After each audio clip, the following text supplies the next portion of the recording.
थे बूढ़े आदमी थे, 70 साल के करीब उम्र थी।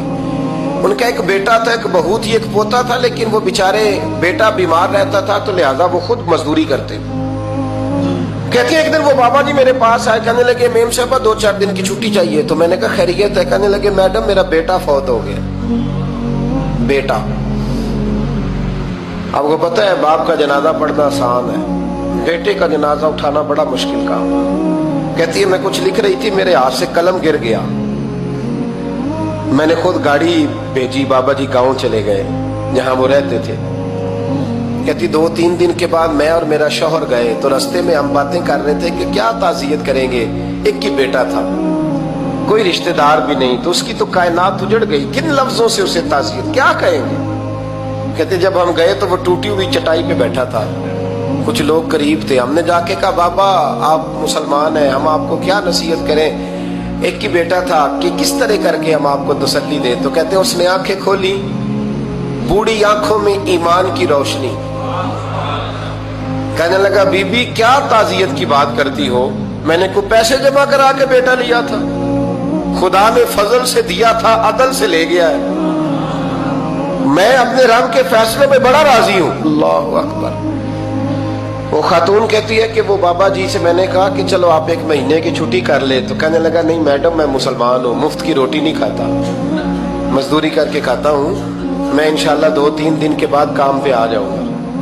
कहती वो चंद दिनों के बाद आ गया। अल्लाह की कुदरत के अभी 2-3 माह गुजरे थे, फिर आया। मैडम छुट्टी चाहिए कुछ दिनों की। मैंने कहा खैरियत है? कहने लगे वो मेरी बहू भी हार्ट अटैक से फौत हो गई।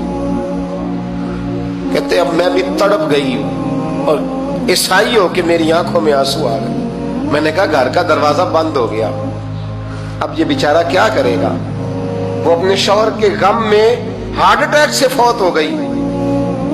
कहते हम फिर 2-3 दिन के बाद ताज़ियत के लिए गए, फिर टूटी हुई चटाई, बूढ़ा ना अपनी उंगलियों से जमीन पर कुछ बना रहा है। कहती करीब गई और मैंने जाके कहा बाबा अब तो तसल्ली आपने खुद ही करनी है, जो निजाम था वो तो हो गया। तो कहते हैं फिर उसने आंखें खोली, आसमान की तरफ देखा तो कहने लगा बेटी कोई परेशानी नहीं, मेरा बेटा बगैर शादी के भी तो फौत हो ही सकता था ना, बस मेरे मालिक ने जब चाहा जैसे चाह हुआ। मैं इंशाल्लाह 2-4 दिन के बाद काम पे आऊंगा। ये मेरा 3-4-5 साल का पोता है, अभी स्कूल दाखिल हुआ है, मैं साथ ले आऊंगा, वहां मेरे साथ ऊपर क्वार्टर में जहां मैं रहता हूं ये भी रहेगा।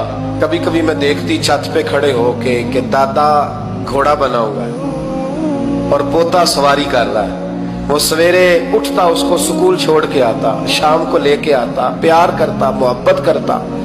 तीसरी मंजिल पर हमने क्वार्टर दिया हुआ था, वहां दादा पोता रहते। अल्लाह तू बड़ा बेनियाज है। कहती है इकबाल एक दिन ना पोता ऊपर वाली मंजिल पे खेल रहा था, उसका पैर फिसला, वो गर्दन के बल जमीन पे गिरा।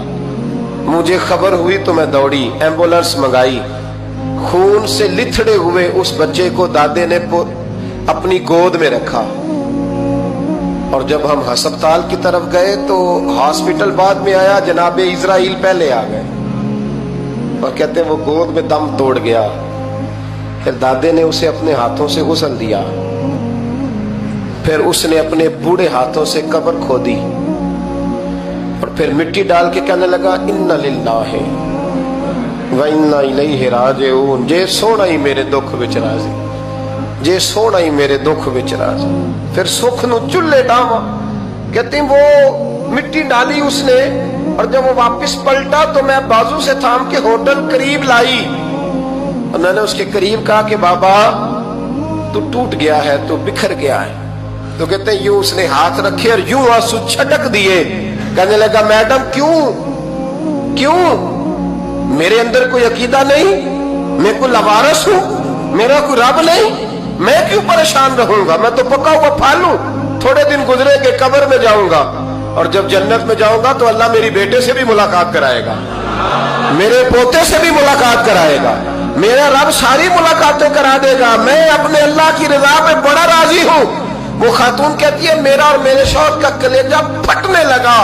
मैंने कहा बाबा ये जज्बा कहां से मिलता है, ये सुकून कहां से आता है, ये कैफियत कैसे मिलती है। مجھے کہنے لگا تو نے لینی ہے؟ میں نے کہا تو کہنے لگا تو بھی گنبد خضرا والے نبی کا کلمہ پڑھ جا، اللہ تجھے سکون عطا کرے۔